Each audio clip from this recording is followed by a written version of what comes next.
Okay, good afternoon, everyone. This is Judge Lopez. Today is November 14th. I'm going to call the 2 p.m. case 22-90341. Core Scientific here on a disclosure statement hearing and a backstop commitment motion. So let me go ahead and just briefly take appearances. Mr. Perez. Your Honor, Alfredo Perez on behalf of the debtors. Okay. Anyone else wish to make an appearance?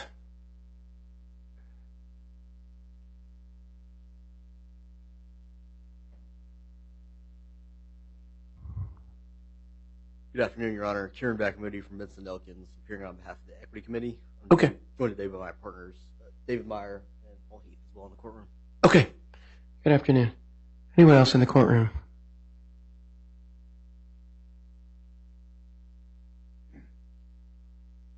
Good afternoon, Your Honor. I'm John Ventola of Choate Hall and Stewart on behalf of B. Riley Financial. Okay. Good afternoon.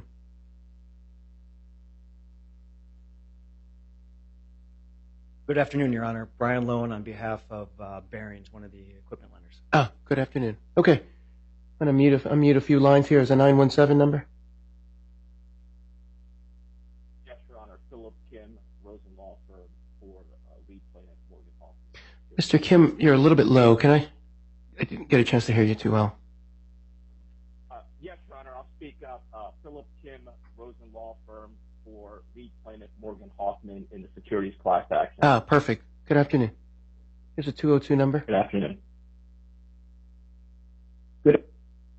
Hold on. I think I gave you the double hit. Not intentional. Good afternoon. That's okay. You're always playing games with me. Good afternoon, Your Honor. Jason Ruff on behalf of the United States Trustee's Office. Good afternoon. Here's a 212 number. Good afternoon, Your Honor. Chris Hansen with Paul Hastings on behalf of the Ad Hoc Committee of Convertible Note Holders. Good afternoon.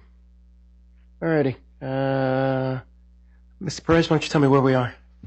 Yes, Your Honor. With the court's indulgence, if we could have one more hour, come back at 3 o'clock. I think everyone's back at the office trying to work through the various issues, and hopefully we will, at a minimum, have narrowed the issues before we come back. Okay. So with the court's indulgence, 1 hour would be great. Okay. For the lines that are unmuted, I will keep you unmuted, and I'll step off and I'll come back at 3 p.m. Thank you. Thank you, Your Honor.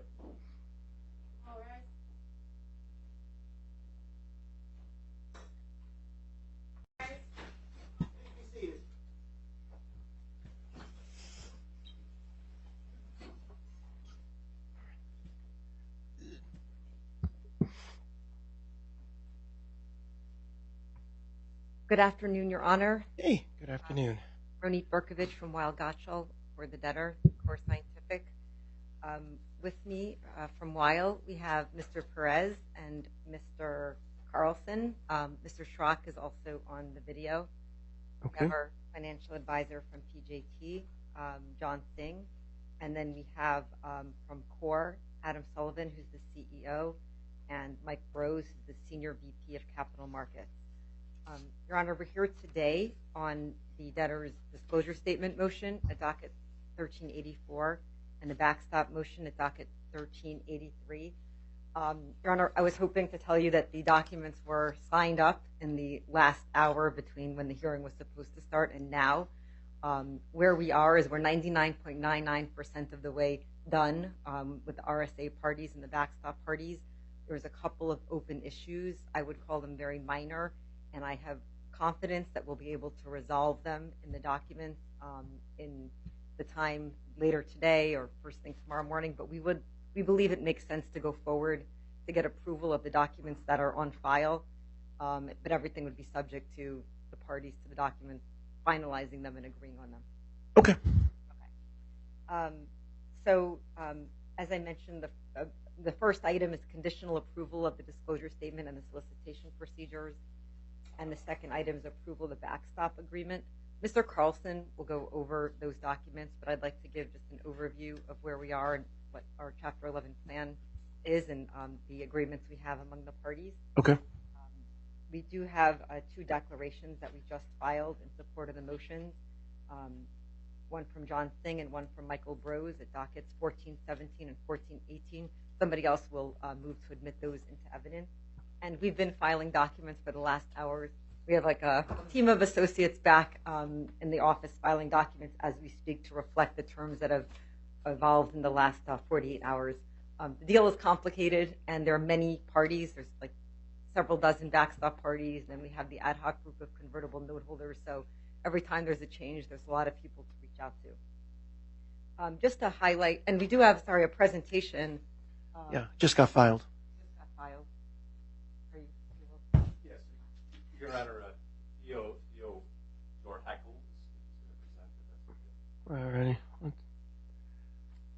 Michael, you're going to have to wave your hand. A lot of boxes here. Okay, I see you. Wait, you moved. Oh, there you are. Okay.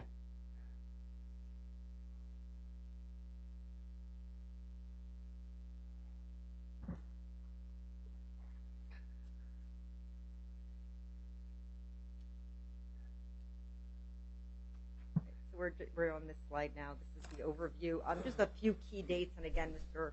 Carlson will go through this in more detail, but if we get the orders approved today, we would like to commence solicitation of the plan and the rights offering by Friday. We would file the plan supplement on December 8th, voting deadline December 13th, objection deadline December 15th, and we haven't run this by chambers yet, but we would like a confirmation hearing shortly before Christmas if that's available, with the hopes of getting out of bankruptcy in January. Today is a big day. The fact that we are 99.99% of the way there to an agreement in a very, very complicated case with many parties. We should have filed any minute now the fourth amended plan, which changes the third amended plan, which had been docket 1407 from Friday. We are very close to a restructuring support agreement, which also we expect to file on the docket. That would be between the debtors, the ad hoc note holder group, the equity committee, and all members of the equity committee except for one. We also have had for a while the support of the minor equipment lenders for our plan. There are two parties that are not yet supporting the plan. I really think of them as one. One is the unsecured creditors committee. The other is B. Riley, which is our DIP lender, but also our largest unsecured creditor. We're taking care of them as a DIP lender, so to the extent they don't support the plan, it's as an unsecured creditor, and so they're aligned with the creditors committee. So again, all of our secured creditors, as far as we know, support the plan, and there are many secured creditors, and the equity holders support the plan, but this one group in the middle, we're still working on it. We do intend to continue discussions with them. They have been part of mediation. We have tried to reach a deal with them. We do owe them a proposal, and we do intend to give them one and hopefully get to a fully consensual plan. This case has also involved many other settlements that have been approved by the court over the last 6 months or so, including a big one with Celsius and about half a dozen holders of mechanics lien claims. Your Honor, we wouldn't be here today without the great work of Judge Isger, who is our mediator, who's been working with us since July in overcoming helping us overcome very difficult issues and getting to this day. Just a quick timeline to take us to where we are. We filed this case in December of 2022. As we explained to Your Honor last month when we had a status conference, we filed with an RSA with the secured creditors. The market changed. We terminated that RSA. We got more time through a new DIP loan. And then we worked hard with all of our parties to try to get to a deal. At Judge Jones's urging, we filed a plan on June 20th, so almost 5 months ago. No one supported that plan. We began mediation, and little by little we started getting agreement on our plan. So first we entered into the equipment lender settlement. There's no real documentation to that. There's no RSA. It's just their agreement to support a plan if it includes the terms that we've included in the plan. And we're grateful for their support. They've been our first friend, and we don't forget that. We did file a couple of versions of the plan in August and September that did have the support of B. Riley, but did not have the support of the ad hoc note holder group. Those plans contemplated a cram up of the secured notes. That's approximately $700 million in claims secured claims we were seeking to cram up. We were happy to get them on board again through the mediation and we announced the settlement on September 19th that included the ad hoc group and the equity committee. We then worked with them and B. Riley to try to get to a deal. We reached a restructuring term sheet with the ad hoc note holder group and the equity committee, which we filed on October 30th. At that point, the convertible note holders had agreed to provide our exit financing, taking out the need for B. Riley to do so. So that's when B. Riley no longer supported the plan. And then we get to November, and we've been filing plans and disclosure statements as the deal evolved. Okay. As a reminder of the key stakeholders, we have the CEO and Mike Rose, our declarant here in court. Our chief legal officer is Todd Duchesne. Our special committee has been very involved throughout. That's Neil Goldman and Newland Youngblood. And then the rest of our board is listed here. We've always said that this case involved 5 key constituents: the ad hoc note holder group, the equipment lenders, the creditors committee, B. Riley, and the equity committee. And we've been working with them for a year. Okay, so we are excited about our Chapter 11 plan, which will get the company out of bankruptcy. A few highlights. It incorporates a global settlement between the debtors and the RSA parties, as well as other settlements with other key stakeholders. It provides a comprehensive restructuring of the debtor's balance sheet, reducing the debtor's total debt by approximately $245 million and significantly reducing their annual debt service. The plan would preserve in excess of 240 jobs. Very importantly, the plan provides a full recovery to all creditors other than subordinated creditors and those that have agreed to lesser treatment. This includes 100% of the allowed claim plus post-petition interest. We know that the creditors committee doesn't agree that it's a full pay case, and we put their position in our disclosure statement, and that will be an issue for confirmation if we can't reach a deal with them. We have a meaningful recovery to shareholders, and we have exit funding to enable us to exit the plan and fund operations going forward. First, there's a $40 million in new money being provided by convertible note holders in a first lien exit facility. And second, we have a rights offering of up to $55 million to shareholders that is backstopped currently by $37.1 million.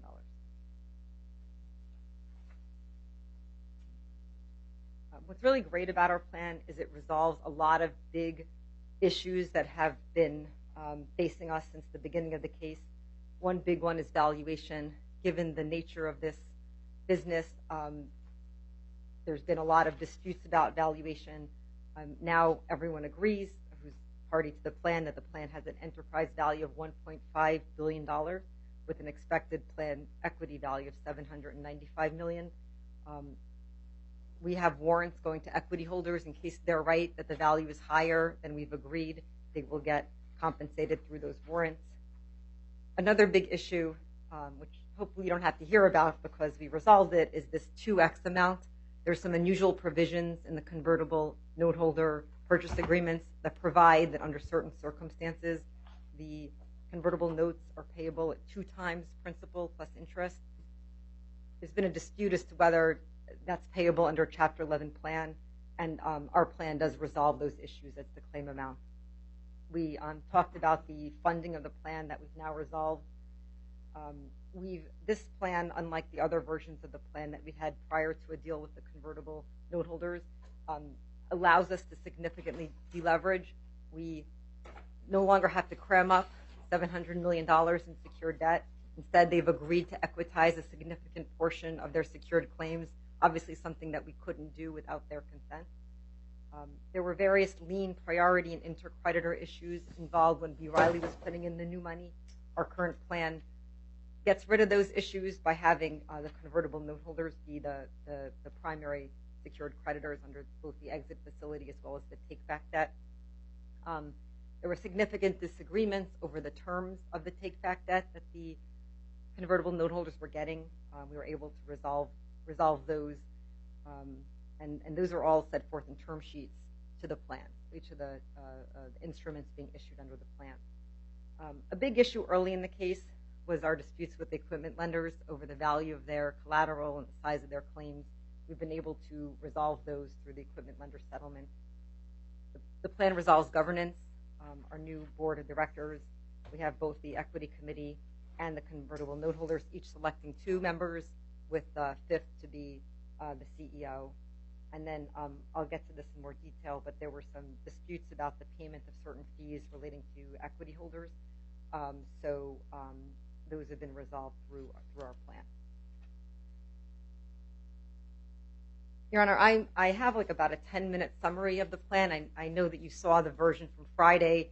It hasn't changed on these issues too much. I'm happy to spend 10 minutes going through it, or we can skip over it. Yeah, no, I've seen it, and I started going through. There was a version, another version of the plan that was filed around 251. I don't know if there's going to be another version. I think that's that one. That's the version, the last version for today. Might be the third. They call it the third again, so it may be the solid third. We'll call it. Third. Yes, that's the version that we're seeking approval of. If there are minor changes to it on the solicitation version, we'll get all the parties to consent to that. Okay. Perfect. So we don't need to go through these slides. We'll jump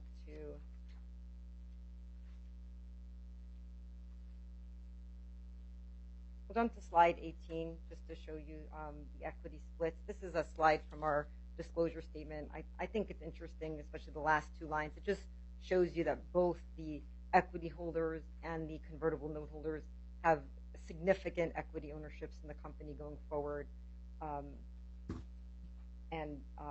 It's a huge, again, accomplishment that we were able to get them to agree on the plan.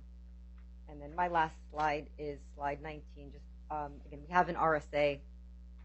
It is very standard in that the convertible note holders and the equity committee agree to support the plan. We have milestones that are tight but not too tight, and consent rights for parties over the documents. We also have a fiduciary out for both the debtors and the equity committee. But the RSA gives us a clear path to emergence. And we were going to file a form of the RSA in the last hour or so, but we'll get that on file. And that's all I had in terms of background before turning it over to Mr. Carlson to get through the specific requests for today. Okay, thank you. Thank you.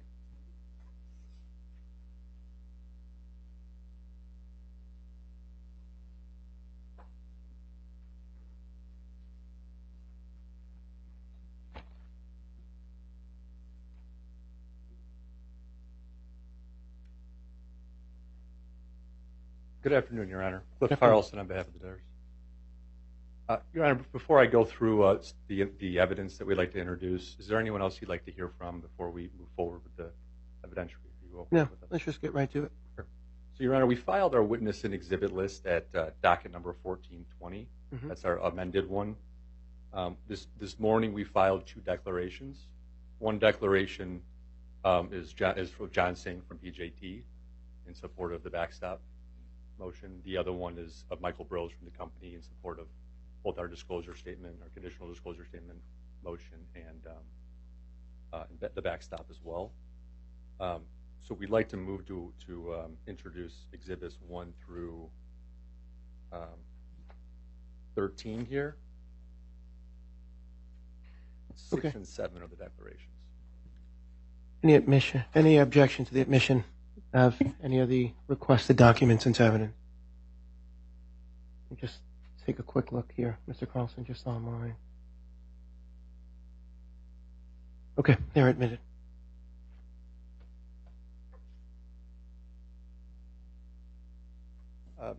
So, Your Honor, I'm going to start with just an overview of the rights offering and the backstop commitment to walk you through how that works here. So, Your Honor, we have a $55 million equity rights offering that we plan to launch following approval of the disclosure statement order and the backstop approval motion. That's going to be available, the rights offering, to all existing equity holders. And there'll be opportunity to purchase new common interests at a 30% discount to plan equity value. And included as part of that equity rights offering procedures, there's going to be subscription rights and oversubscription rights to the extent some of the subscription rights are not fully subscribed. Your Honor, we have two, and I should take a step back. We have two sources of capital that is going to fund our Chapter 11 plan. We've got the $55 million equity rights offering that is backstopped by 31 individuals, up to $37.1 million is the amount of backstop commitment. And then we have a separate commitment that we're finalizing with our convertible note holders, or a subset of that group, to provide for $40 million of new money in a delayed draw term loan. As part of the backstop commitment that we've negotiated, I think the evidence that will show, or that shows in Mr. Singh's declaration, that PJT ran a fulsome process. They went far and wide. We entered into the mediation stage of these cases in July. We were able to negotiate a value maximizing transaction that resolved a number of issues, as Ms. Berkovich went through, including a $1.5 billion enterprise value and a number of other issues with respect to claim amounts. And we also, in parallel, we're running a process to try to raise equity rights raise. And the only actionable form of equity that we were able to raise was the $37 million in commitments, at least to backstop and fund this plan at this valuation as part of the settlement. And so we think that it's in the best interest of the company. It provides certainty. It allows us to implement that plan. It provides the debtors with sufficient liquidity, along with the exit facility, to move forward and fund the plan and address its post-emergence capital needs.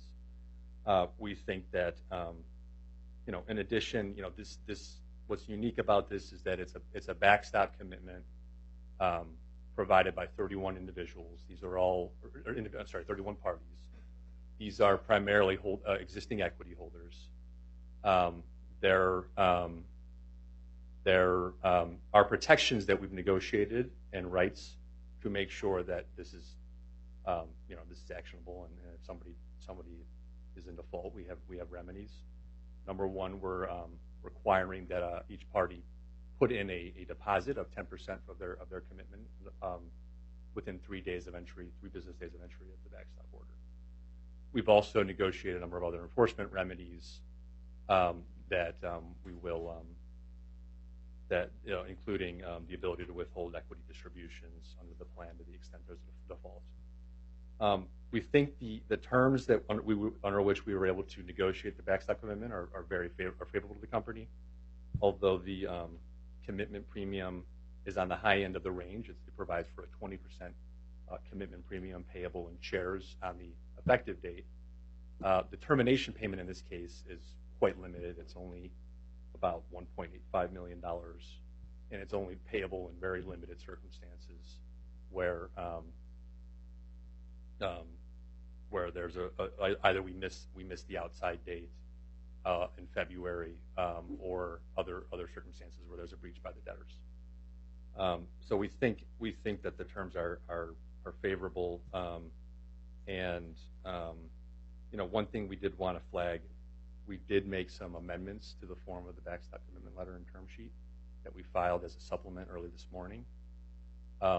Those changes are threefold. One is we clarified the way the backstop commitment works. It backstops the first $37 million of the equity rights offering. So if we were able to raise $37 million, then there will not be a backstop commitment. It falls away after 37.1. Second is we removed a procedure that would allow for additional backstop parties to come in, and then finally we're engaging an information agent to help facilitate the rights offering. These were changes that were negotiated, that were required as part of the commitments that we received, and so we thought they were reasonable and appropriate under the circumstances.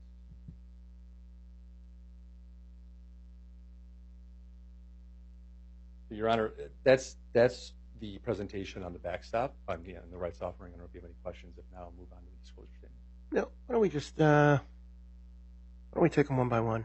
Let me just see if anyone wishes to be heard in connection with the backstop motion.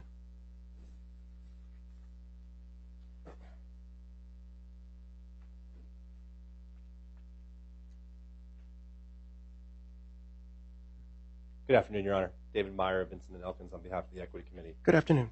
A couple quick remarks. Largely will echo Ms. Berkovich and Mr. Carlson's comments. First, we're close on the 99.99%, I believe, of being a definitive documentation. But I think there's an accurate characterization from the company's perspective, a lot of hard work that's gone in over the last several days and weeks, or for that matter, and greatly appreciate Judge Isra's efforts on that front as well. Your Honor, I think we often, in your courtroom and others, will refer to stakeholders stepping up to defend their position in the form of a new capital raise. And to say this is a unique capital raise process, Your Honor, would truly be an understatement. It's the Equity Committee that spearheaded the initiative to raise the $37.1 million in backstop commitments from 31 parties. That includes members of the Equity Committee, as well as other equity holders. And as Mr. Carlson noted, the vast majority of those folks are individuals. I think of it almost, Your Honor, as a form of crowdfunding, is how it might be described, reflecting the enthusiasm from equity holders of getting a deal closer to the finish line and helping the company emerge from bankruptcy. We've negotiated closely with the company and coordinated on the revised deal terms, and we're cautiously optimistic based on the revised backstop commitment that their equity rights offering is going to be successful. So in sum, Your Honor, and to the equity holders that may be listening today, I agree with Ms. Berkovich that today is an important day for the company, as well as the company's equity holders. It's been a difficult path and journey for the company's equity holders, but we believe the key stakeholders are positioned to work together as partners to facilitate confirmation and exit from Chapter 11 on the timeline the company has proposed. So thank you, Your Honor. Thank you. Anyone else wish to be heard?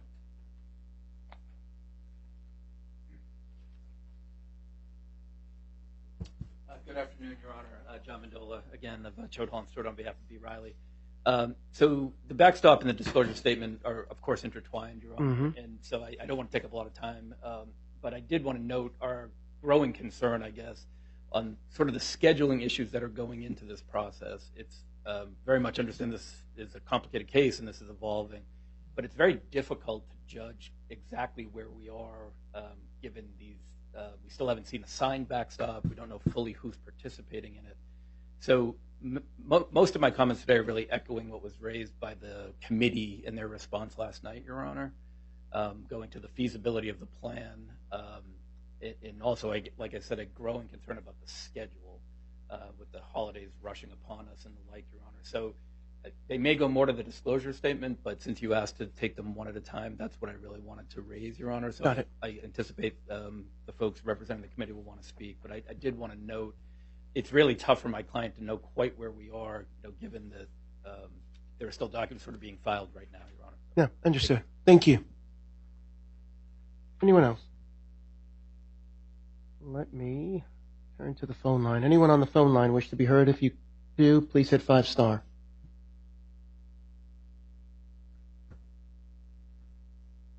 I just unmuted a 212 number. You wish to be heard in connection with the backstop? Yes, Your Honor. This is Todd Gorin from Wilkie Farr and Gallagher on behalf of the committee. Can you hear me okay? Just fine. Okay, great. First, I'd like to apologize for not being there. Mr. Miller and I were on a plane this morning, scheduled to arrive several hours before, and pulled out of the gate and then immediately pulled back to the gate due to mechanical issues. So, not a problem. I'm glad you're okay. Did not make it down. So, similar to Mr. Vintola, I think we'll have more to say around the disclosure statement. For purposes of this, obviously we're not objecting to the backstop motion. We understand the need to move forward here. We do have some concerns around the schedule, and I'd say one thing I've learned in this case so far is when you hear a day or two, it usually means a week or two. Hopefully that's not the case with respect to finalizing these documents, but I think it would be prudent to sort of get some outside date by which those documents need to be finalized and signed in order to accomplish the solicitation by Thursday, and if not, maybe there's an alternative set of dates we all need to discuss at that point, because they're not done yet, and they obviously need to be done before solicitation occurs. Thank you. Anyone else?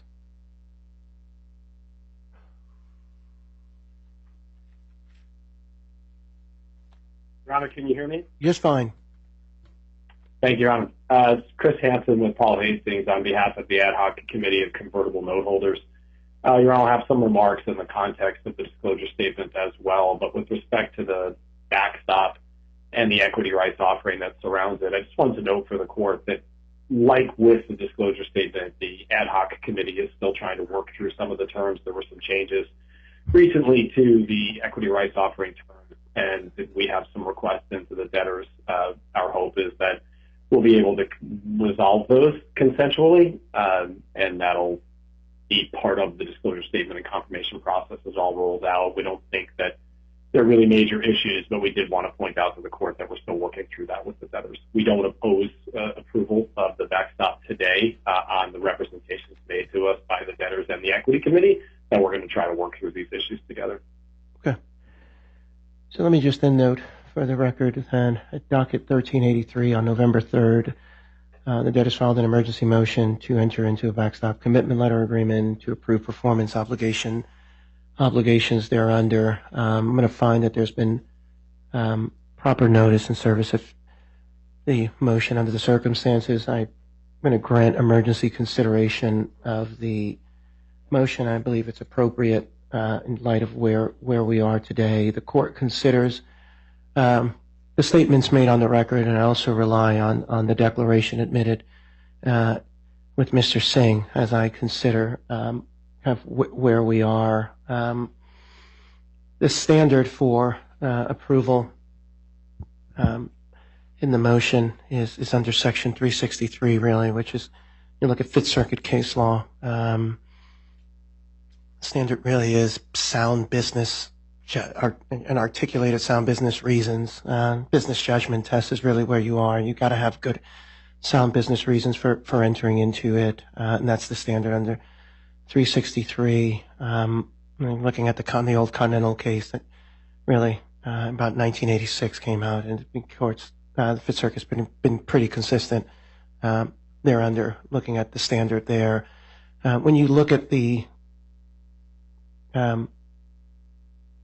backstop commitment letter, I agree with the statements made by Mr. Singh in his declaration. I think you got to look at backstop commitments in their totality, and you don't just kind of pinpoint isolated reasons one way or the other. I think you got to look at every component of it, but you got to kind of look at the total package to see really where you are, and you also have to kind of take a look at where the case is and where things are.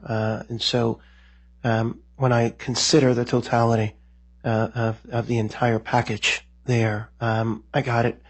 I think the commitment premium is kind of on the higher side, but when you look at the termination payment, it's on the lower side, and you look at the agreement and kind of the consent and where parties stand today, and I don't hear a better deal on the table. And I got it. It's emergency motion, but this case has been out there for a while. I think when you look at everything there, the debtor certainly articulating, making sound business reasons. I said, why it needs liquidity to get to, and it needs to set a runway in connection with plan confirmation. And obviously those plan confirmation issues will get taken up at the appropriate time. Today's not that day. Today's just the day to see whether they can even begin to kind of put the pieces together to create a runway that would set the table for a potential plan. And there's agreement between the debtors and ad hoc committee, or at least no objection between an ad hoc committee or unsecured creditors, and there's support from an equity committee. So a lot of moving pieces have come together here. So I'm going to find that the debtor has satisfied the test in the Fifth Circuit for approval of the backstop commitment letter, and to enter into it and to seek performance under it, and to afford the backstop commitment parties to understand kind of what they would get under the deal. And so I'm going to approve that the equity capital raise as described on the parties and been articulated before the court. So I'm going to grant that motion. I got it. There's some moving pieces, and if things change materially from where we are today, then I think we all get a chance to come back and reconsider. But based upon the representations that are before me, the forms that I have read, that doesn't mean that, insignificant or what I would call non-material tweaks can't get made. But if there's something really just changed the deal, the fundamental terms of the deal, then I think parties have a right to kind of come back and take a look at this. So subject to everyone else, subject to finalization of all the paperwork, in which parties will all have an opportunity to see, I'm going to grant the motion. So why don't we turn to the disclosure statement? Thank you, Your Honor. So we filed our amended disclosure statement. That's at docket 1421. This morning we also filed an amended form of disclosure statement order. I think where we stand, and first we're only seeking conditional approval today. We'll have a final approval of the disclosure statement heard at the combined hearing at a later time. Where I think we stand as far as objections, we've been working around the clock to try to resolve all the comments that have come in. We had 3 filed objections on the docket. I believe 2 of those 3 have been now withdrawn. So I think we're resolved on those 2. There's one that was filed by Mr. Hoffman, a securities litigation plaintiff. I don't know where that stands, if that's still going to be pressed. I think our view is that that objection either deals with plan confirmation issues or may have misunderstood how our opt-out procedures work here and under the plan, and how the third-party releases work, and so those types of issues. But we'll hear from him, I'm sure, if there's still open issues. I know the UCC has confirmation issues as well, and I'm sure you'll hear from them. But I believe we're resolved on all of our disclosure statement and solicitation procedures issues with them in the amended form of disclosure statement order that we filed this morning. And so, Your Honor, I think we would rely on the declaration of Mr. Groves, who signed the disclosure statement, and that's filed at that's our exhibit number 7. I know folks have views on timeline that we can talk through, but before that, if there's any questions you have about our procedures or our disclosure statement, I'm happy to answer them. No, I read it. The only thing I would ask, Mr. Constant, is I know there was a kind of I guess what I recall to as the third or the solid third that was filed around 249, and the disclosure statement was filed at 251. I think I just want to, I don't know if there's been a red line for me to see kind of if there were any red line tweaks to the prior version, just so we can, and I think I just need to see change pages only, quite frankly, just so everyone can kind of just see what the latest. I think I saw the changes, but I may have missed one. We're happy to get that on file. Okay, but no, I'm comfortable with where, at least in terms of kind of where things stand. I just need to hear from parties and see where things are in light of everything that got filed. So why don't I open it up first in the courtroom and then see where we are on the phone.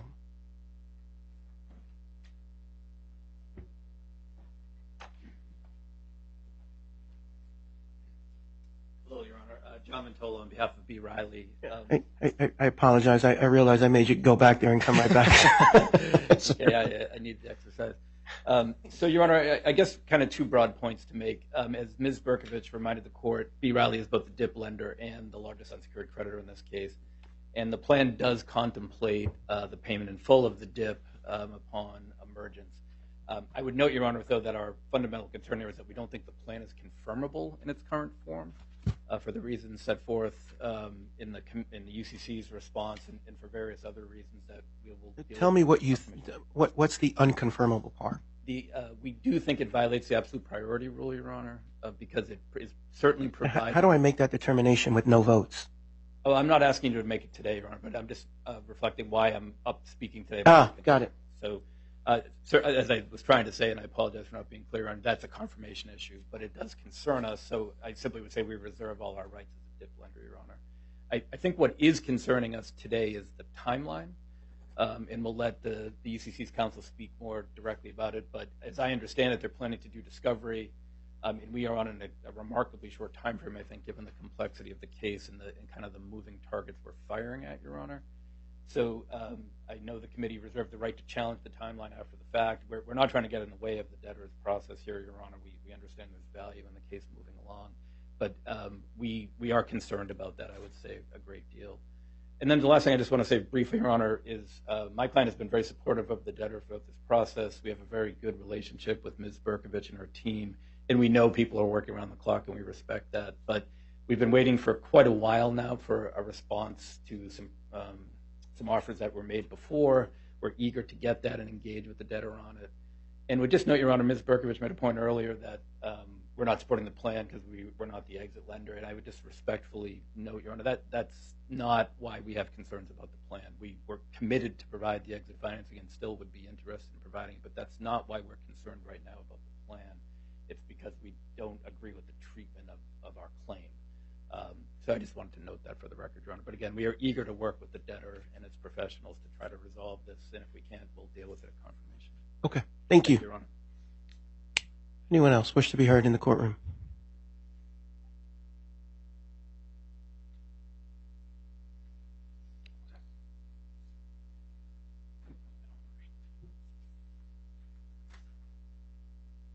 Good afternoon, Your Honor. Brian Lowen from Arnold & Porter on behalf of Barings.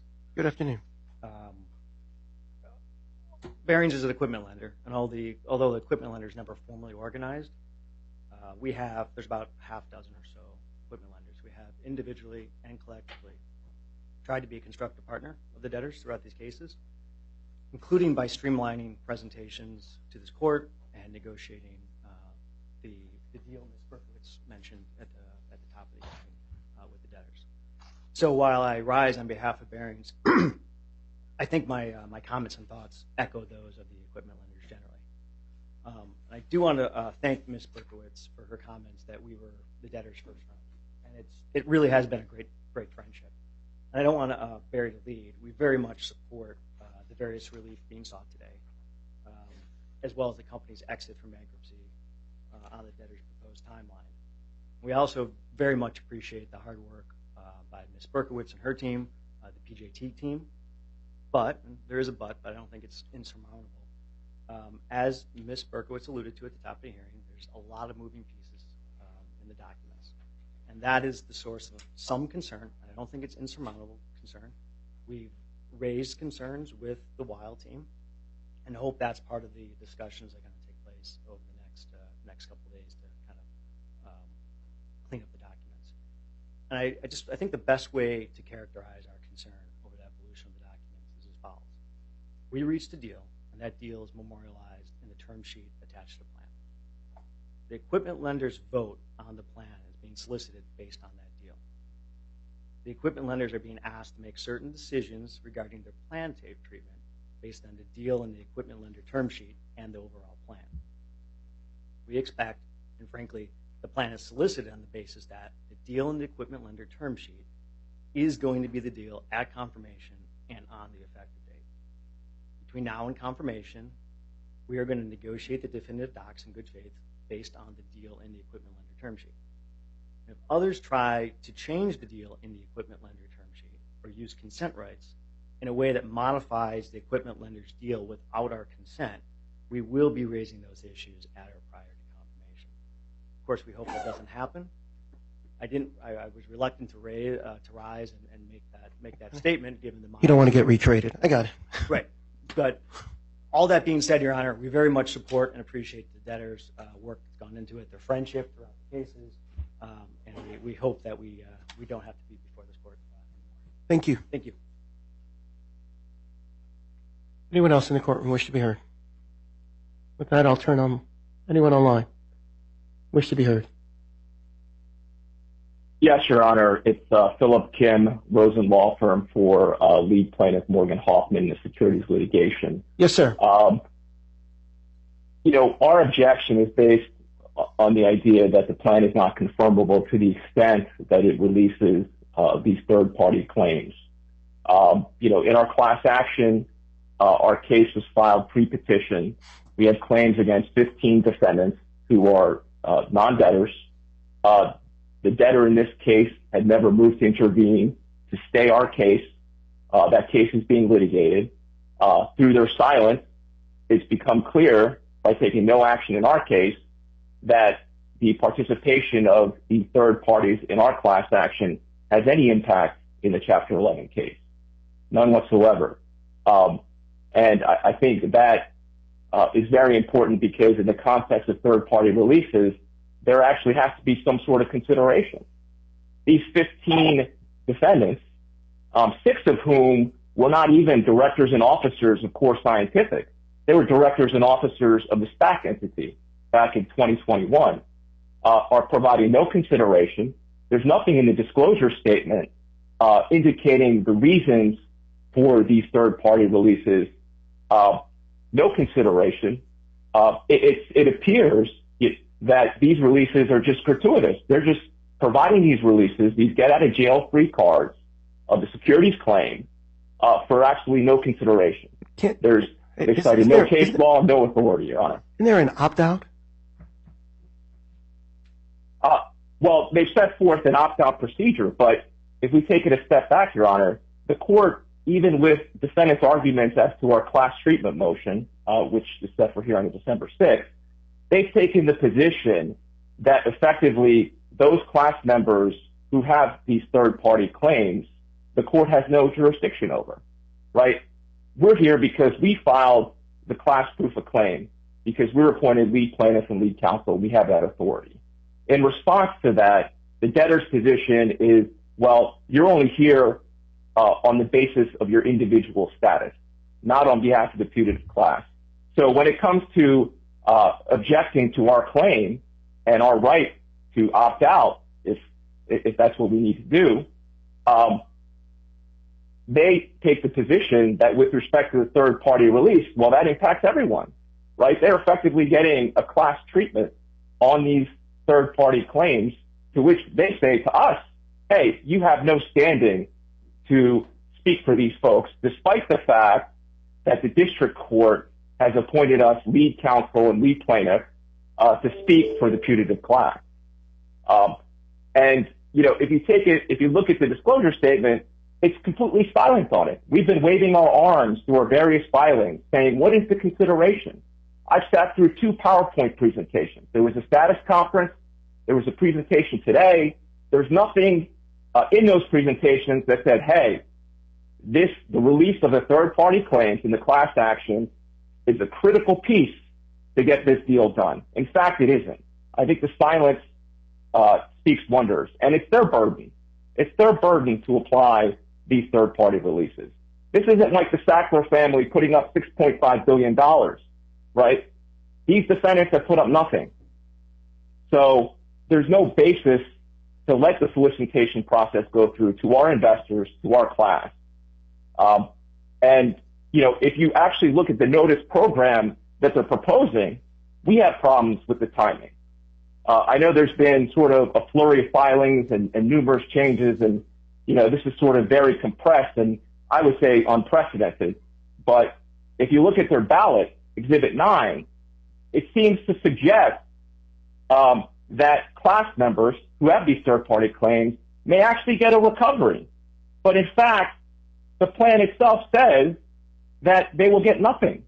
So the ballot itself that's supposed to go out to our investors is misleading. It's not written in plain language. In a securities class action, under the PSLRA, notice to investors have to be written in plain language and has to contain all the relevant information. So the ballot itself is inappropriate. Secondly, the notice program that they're suggesting, right, they say that they're going to provide notice to people between January 3rd, 2022 to December 20th of 2022. The class period in our case starts December 7th, 2021. Our case not only includes common stock, but it includes warrants, stock options, and the stock of the SPAC entity. So there's not going to be appropriate notice to people if the case gets to the point where they need to solicit votes. The other aspect of it they make much ado about the fact, well, when we put out the bar order, we received 30 proofs of claim. Aha. Therefore, that's appropriate notice. If I went to Judge Ezra with a settlement or class certification or something of that nature, and we've only had 30 claimants, he would, out of hand, tell us to reissue notice, right? This is a case, during our class period, there were 1.6 billion shares traded, B with a billion. The fact that you would get 30 responses in response to that is on its face, shows that the notice program is inappropriate, ineffective, and improper.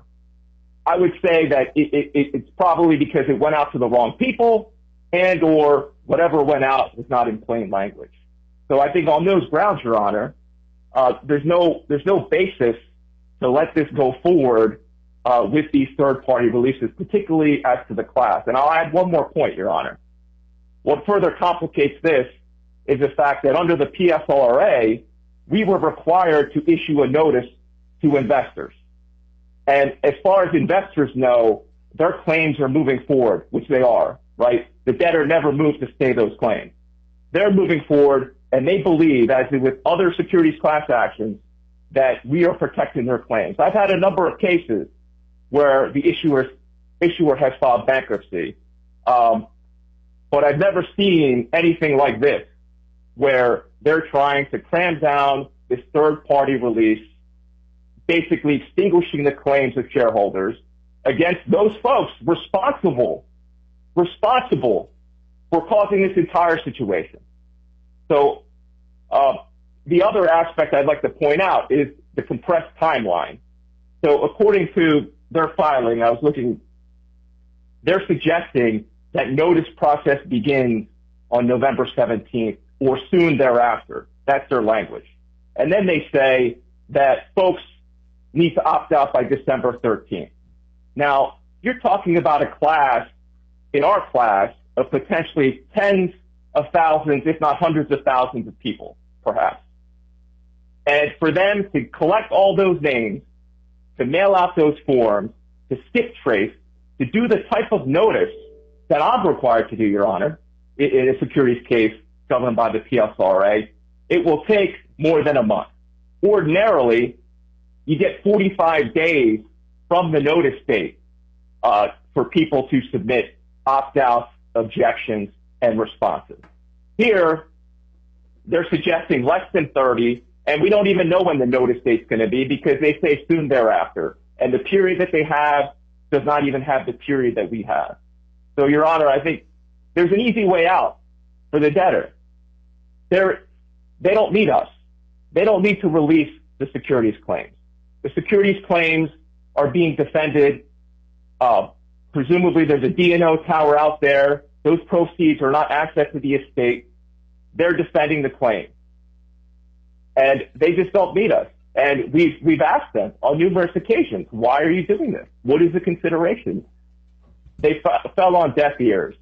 And as to this notion that people are working collectively or cooperatively, we had one conversation with the debtors' counsel, and they've ignored us since. So there hasn't been, this kumbaya sort of moment with us. I think what they're trying to do is they're trying to get this gratuitous release, and it should not be allowed. Our securities class action claims should not be impacted by any of this language in the plan, Your Honor. And that's all I have to say about that, unless the court has any questions. No, thank you very much. Anyone else wish to be heard on the phone? Your Honor, good afternoon. Jason Ruff from the United States Trustee's Office. Just real briefly, I do have just a concern, given all the moving pieces with the timeline that's proposed by the debtors. I mean, if all the pieces come together, perhaps it works. But if it flips, I think we do need to have maybe a little bit more firm date of when the solicitation mailing deadline is going to be. I mean, if it goes much beyond November 17th, then we really are kind of affecting, even outside of what Mr. Kim was raising with the court, just the rights of the parties that usually they're typically afforded under the code. So, thank you. Anyone else? Yes, Your Honor. Chris Hansen with Paul Hastings on behalf of the Ad Hoc Committee of Note Holders. Your Honor, as we noted before, the Ad Hoc Committee still has a few open issues, principally relating to the terms of the various tranches of secured debt that are being distributed to the members of the Ad Hoc Committee under the plan. We're still trying to work through those with the debtors. We don't believe that resolution of those issues, as well as resolution of the issues around the equity rights offering and the backstop, are going to result in the need for the court to provide any additional conditional approval of the disclosure statement. And we expect to work with the debtors in the equity committee to arrive at an agreement. And we can simply supplement the record with respect to those changes as we move forward. Also want to make the court aware that the members of the ad hoc committee have not yet executed restructuring support agreements. Because of the open issues that we have, we hope and expect to be able to do that upon the satisfactory resolution of those issues. But also note that, the equipment lenders made their point that their deal is their deal, our deal is our deal. So to the extent that some of those deals wind up overlapping with each other, I think the parties are going to do their best to work together to synthesize them to protect the integrity, especially of the side of the equipment lender deal. But, we'll cross all those bridges when we get there and hopefully arrive at a solution to confirmation. And if we don't, we'll see where we are at that point. Thank you.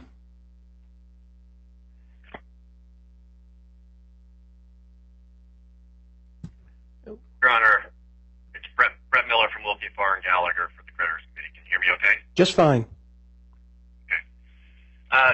The committee filed a statement at docket number 1414 setting forth our position regarding the plan and voting.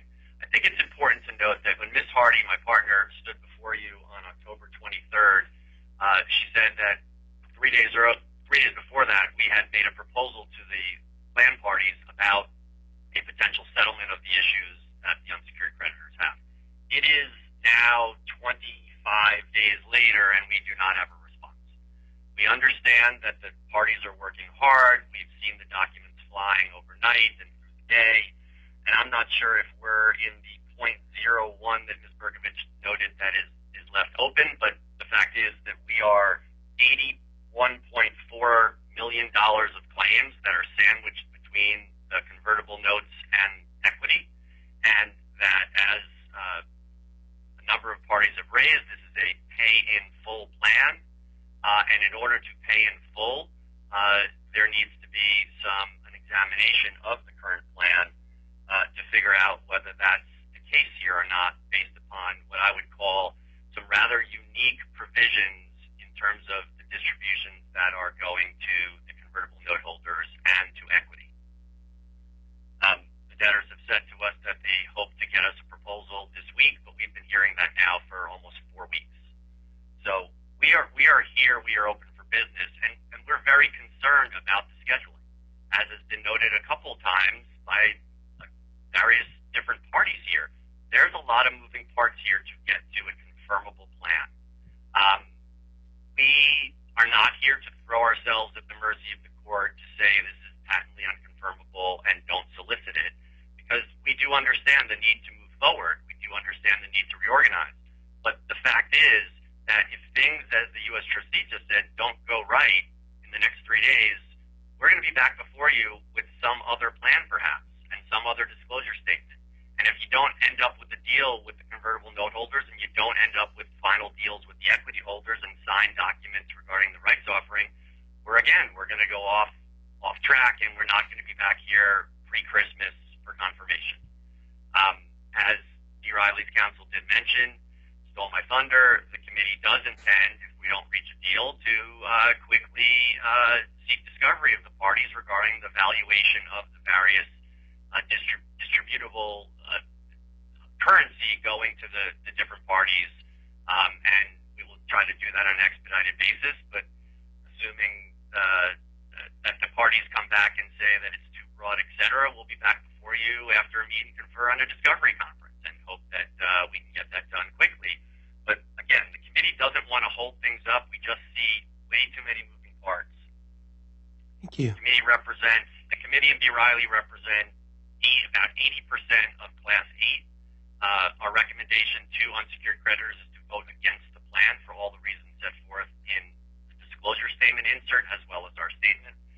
And, Your Honor, we will be back to you if we don't get the proper responses from the parties and we're not at the table to get something done and see if we can work something out consensually. It'll be a contested confirmation hearing, which everyone would like to avoid, but you got to talk to us first. So, Mr. Carlson, let me ask you, in terms of the docs, when do you anticipate getting everything done? And just so I can consider that in light of the timeline that you're proposing. Yes, so Your Honor, I think we're a day or two away from being final, if that, with the ad hoc note holder group and the equity committee on our RSA. And so we think, as Ms. Berkovich said, we are 0.01% away. So when would you contemplate commencing solicitation? We'd like to by the end of this week. If it's acceptable to the court, what we propose is if we're not on track to meet our mailing deadline and solicitation, we can come back to the court.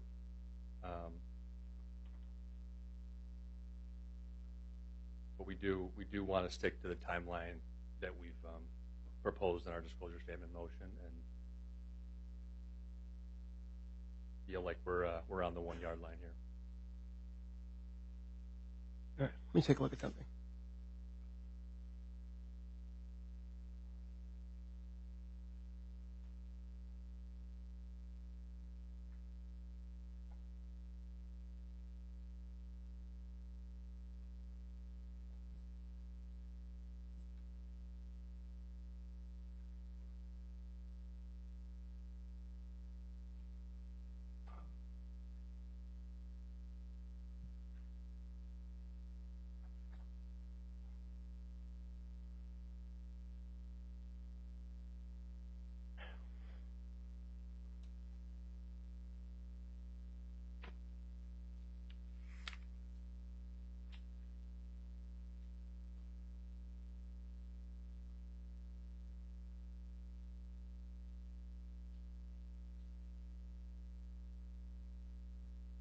Okay, so let me just say then before the court is request for conditional approval of a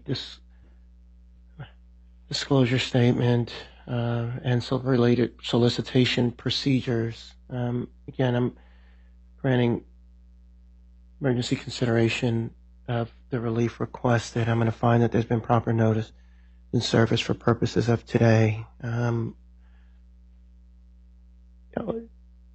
What's being requested is conditional approval of the disclosure statement, which means that the debtors are asking the court to allow solicitation to commence on a proposed plan and essentially running final approval of the disclosure statement until a combined hearing where the court would consider final approval of the disclosure statement and confirmation of the plan at the same time. So the debtor kind of runs the risk, if you will, that the court could later at a final hearing find that there was not adequate information. And so that's kind of what I'm being asked to consider it with respect to the disclosure statement. But then also there are related procedures. And I think I've heard the comments from the parties, and I've considered them all. And so here's kind of what I'm going to rule.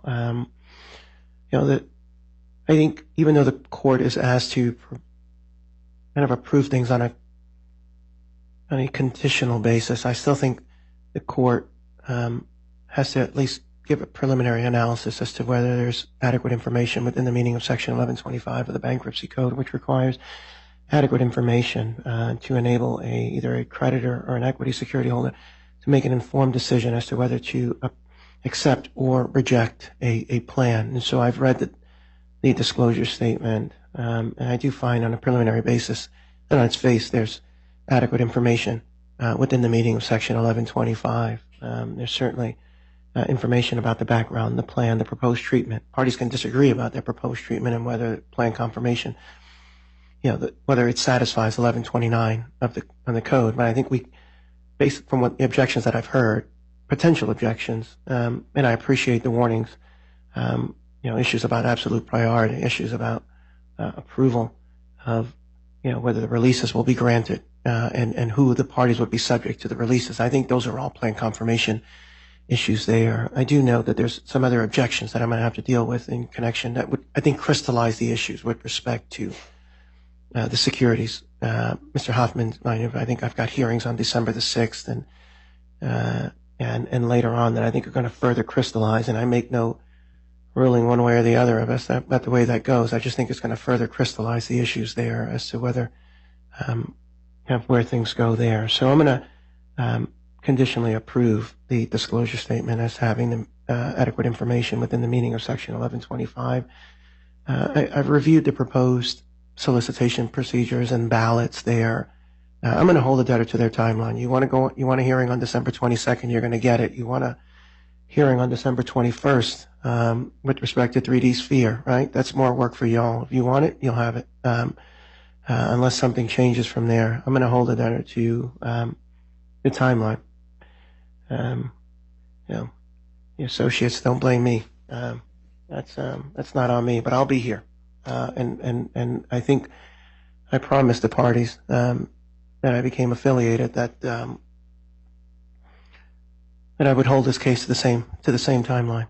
It was contemplated there, and I think that's what I'm doing. So I'm not slowing anything down. I'm ready to go now. I'm fully up to speed as to kind of where we're going in connection with this case. And I fully understand the timeline and the many moving pieces that the parties are describing. So I really do appreciate where things are. So I'm going to approve it. Mr. Carlson, what I would tell you is, and I got it, there's a lot of papers that need to get tightened up. If the claims agent if the solicitation agent can't start soliciting by Monday, we got to talk on Monday afternoon at some point, right? And so that means, and Monday, I don't mean, Monday at midnight. I think, we got to have a conversation sometime Monday afternoon and revisit any order that I would sign today if solicitation can't start. So really what I'm hoping is that solicitation would start by no later than, quite frankly, Saturday or Monday morning at the latest. If that's not the case, then we're going to have a conversation and revisit whether the timeline still works or not. So, and if solicitation has started, I want to know over the weekend if it started. So I think that gives everyone the transparency that we need. And I think, if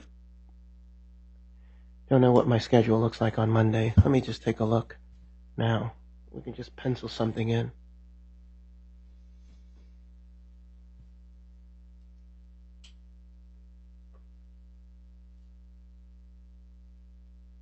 Ugh.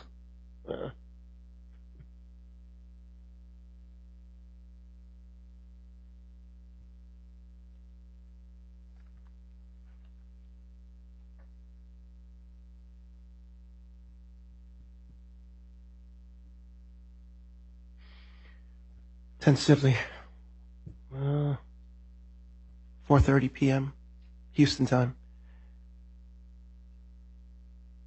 Proposed time. If solicitation has started, we don't need to have. But if the deal breaks down, right? You don't have a deal until you have a deal. So if things break down, or if there's a need to have a further conversation, we'll have it on Monday at 4:30. I know I've got some other stuff as well. Well,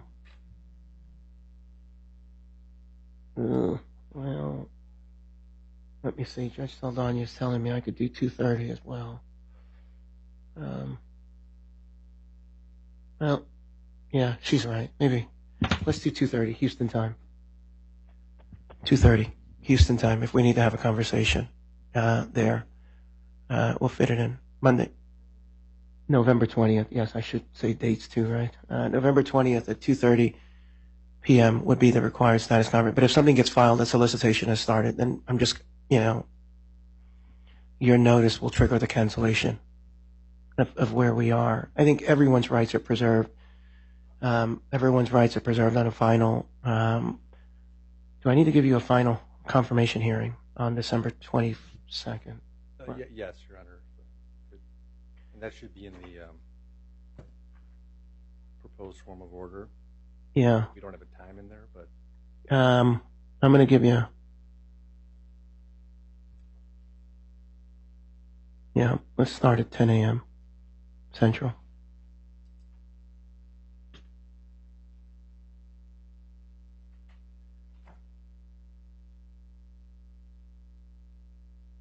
I think if I started at like 4 p.m., I would be putting the squeeze on all of you, but I'm not going to be cruel. I want to give everyone a fair opportunity to, as I take the issues, and people need a full, and so there'll be nothing. We'll start at 10 a.m. Central Time on December 22nd, and we'll give it as much time as necessary. But I do encourage the parties to continue to talk, and parties are saying they're not getting phone calls. Someone needs to reach out, but I don't want to get in the middle of all that. We'll just see where we are. Maybe Monday, maybe on the 22nd. I know that there are a number of matters that we'll be talking before that in some other matters, and we'll take those issues up in due course. So I wish everyone a good day. Mr. Carson, in terms of the proposed order, do I need to just fill in dates? Is that what I'm doing, or are there? the one, yeah, that's right, Your Honor. The one we filed at 1416, we're happy to upload or revise with the time. No, I think I can pull that off. Okay. But so is backstop ready for me to sign as well? That order? The backstop is as well that we filed at. We may need to upload a revised form of order for that, Your Honor. We were moving quickly, so. Yeah, I'll sign disclosure statement, add the date for plan confirmation, and again, I'll get that signed, and then you upload a revised order for backstop, and then let Ms. Saldana know when that's up, and I'll take a look at it. But again, circulate it to whoever needs it. Okay? Great. All righty, folks. Thank you very much. Have a good day.